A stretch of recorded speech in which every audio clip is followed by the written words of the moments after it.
இப்போ நம்ம பார்க்க போகிறது 6ஆம் வகுப்பு கணக்கு முதல் பருவம் இந்திய எண்முறை பற்றி பார்க்க போகிறோம். இலக்கங்களை அதனுடைய இட மதிப்புகளை வச்சு நம்ம எப்படி எழுதலாம் அப்படிங்கிறத தான் பார்க்க போகிறோம். இந்திய எண்முறையில் பிரிவுகள் இட மதிப்பு என்று 2 பகுதிகள் இருக்குது. முதல்ல அந்த பிரிவுகள் பார்க்கலாம். ஒரு பெரிய எண்ணை எழுதும் பொழுது அதனுடைய வலது பக்கத்திலிருந்து நம்ம அதை பிரிவுகளாக பிரிக்கிறோம்.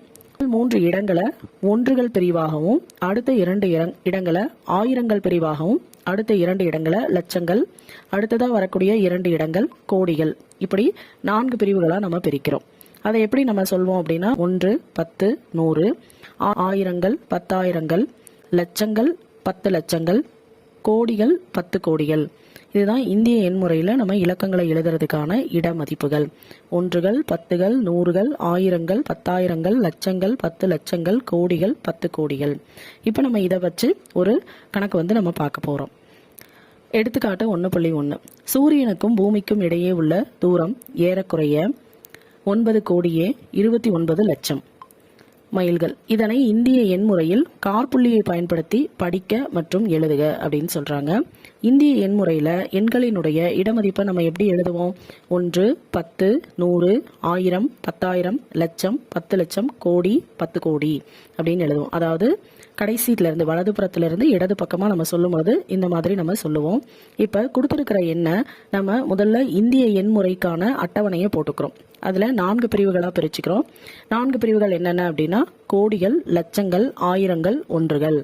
இப்போ கோடிகள், லட்சங்கள், ஆயிரங்கள்ல 2 பிரிவுகளா பிரிச்சுக்கிறோம். கடைசியா இருக்கக்கூடிய ஒன்றுகள் பிரிவுல மட்டும் 3ஆ நம்ம பிரிச்சுக்கிறோம். இப்போ நம்ம இந்த எண்ணை இந்த 800 அதாவது இடமதிப்பு அட்டவணையில நம்ம வரிசையா எழுதுறோம். எழுதிட்டு இப்போ நம்ம என்ன பண்றோம் அப்படின்னா காற்புள்ளியை பயன்படுத்தி இந்த எண்களை எப்படி எழுதலாம் அப்படிங்கறது பார்க்கலாம். முதல்ல கோடிகள் பிரிவுகளை பார்த்தோம் அப்படின்னா 9 இருக்கு. அப்ப 9 கமா, லட்சங்கள் பிரிவுல 2 9, அப்ப 29 கமா, அடுத்து ஆயிரங்கள், ஒன்றுகள், இந்த பகுதி எல்லாமே 0 தான் இருக்கு. இந்த பிரிவுக்கு ஏற்ற மாதிரி தான் நம்ம கமா போடணும். அப்போ இதை எப்படி நம்ம படிக்கலாம் அப்படின்னா 9 கோடியே 29 லட்சம் அப்படின்னு படிக்கலாம். பன்னாட்டு எண்முறை நம்ம இதுக்கு முன்னாடி என்ன பார்த்தோம் அப்படின்னா இந்திய எண்முறையில பார்த்தோம் இல்லையா, அதே மாதிரி தான். ஆனா அதுல ஒரு சில சின்ன மாற்றம் மட்டும் இந்த பன்னாட்டு எண்முறையில இருக்கும். இங்கிலீஷ்ல நம்ம என்ன சொல்லுவோம் அப்படின்னா இதை இன்டர்நேஷனல் பிளேஸ் வேல்யூ சிஸ்டம் அப்படின்னு சொல்லுவோம். இந்திய எண்முறையை இந்தியன் பிளேஸ் வேல்யூ சிஸ்டம் அப்படின்னு சொல்லுவோம். பன்னாட்டு எண்முறையிலையும் இதே மாதிரி தான் நம்ம என்ன பண்ணுவோம், வலதுபுறத்துல இருந்து பிரிச்சு தான் நம்ம எழுதுவோம். இதுல வலதுபுறத்துல இருந்து அப்படின்னா கடைசீட்ல இருந்து எழுதும் பொழுது முதல் 3 பிரிவுகள். இந்த பன்னாட்டு எண்முறையில என்ன அப்படின்னா எல்லா பிரிவுகளுமே 3 தான் நம்ம பிரிக்க போறோம். இந்திய எண்முறையில எப்படி பிரிச்சிருப்போம் அப்படின்னா கடைசியா இருக்கக்கூடிய ஒன்றுகள் அந்த பகுதியை மட்டும்தான் 3ஆ பிரிச்சிருப்போம். மீதி எல்லாமே 2 பகுதிகளா வரும். ஆனா பன்னாட்டு எண்முறையில எப்படி வரும் அப்படின்னா மொத்தமா 4 பிரிவுகள் இருக்கு. 4 பிரிவுகளுமே 3 பகுதியா பிரிச்சிருப்போம். அப்போ எப்படி பிரிப்போம்னா ஒன்றுகள், ஆயிரங்கள், மில்லியன்கள், பில்லியன்கள், இப்படி 4 பிரிவுகள் இருக்கு. இதை எப்படி நம்ம 3 பகுதிகளா பிரிக்கலாம் அப்படின்னா இப்ப பில்லியன்கள் இருக்கு இல்லையா, அதை எப்படி சொல்லுவோம்னா பில்லியன், 10 பில்லியன்கள், 100 பில்லியன்கள். அதே மாதிரி மில்லியன்களை மில்லியன்கள், 10 மில்லியன்கள், 100 மில்லியன்கள். ஆயிரங்களை ஆயிரங்கள், 10,000கள், 100 ஆயிரங்கள். ஒன்றுகளை ஒன்றுகள், 10கள், 100கள், இப்படி 3 பிரிவுகளா அதாவது 3 பகுதிகளா நம்ம பிரிச்சுக்கலாம். இப்ப இதை வச்சு நம்ம ஒரு எடுத்துக்காட்டு பார்க்கலாம்.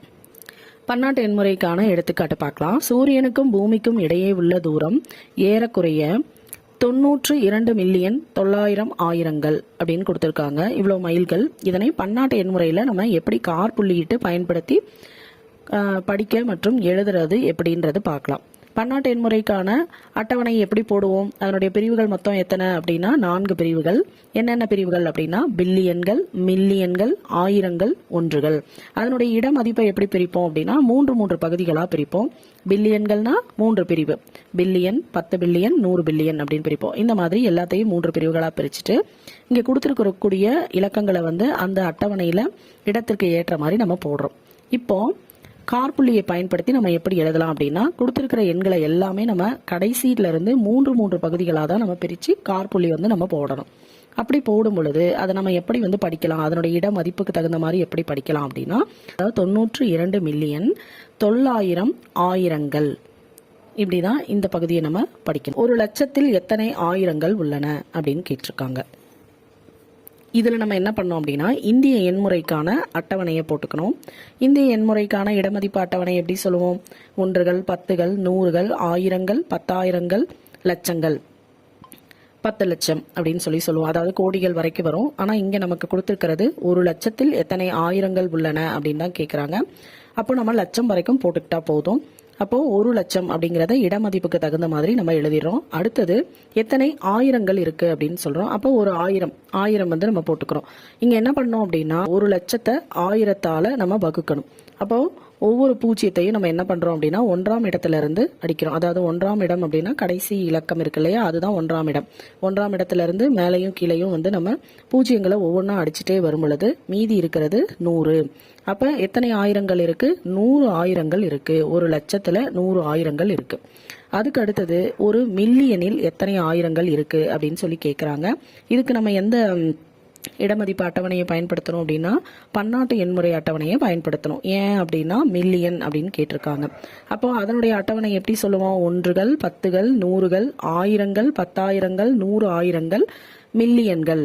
இங்க மில்லியன்ல ஆரம்பிக்கிறதுனால நம்ம மில்லியன் வரைக்கும் போட்டுக்கலாம். அப்ப 1 மில்லியன் அப்படின்றத நம்ம போட்டுக்கிறோம். 1 மில்லியன் அப்படிங்கும் பொழுது 1 போட்டு மீதி எல்லா இடங்களும் வந்து நம்ம 0 தான் போடுவோம். அதுல எத்தனை ஆயிரங்கள் இருக்கு அப்படிங்கும் பொழுது 1000வது இடத்துல 1ன்னு போட்டு மீதி எல்லாமே 0 போடுறோம். அப்போ 1 மில்லியனை 1000ஆல நம்ம என்ன பண்றோம் அப்படின்னா வகுக்கணும்.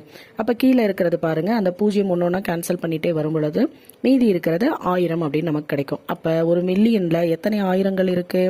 1000 ஆயிரங்கள் இருக்கு.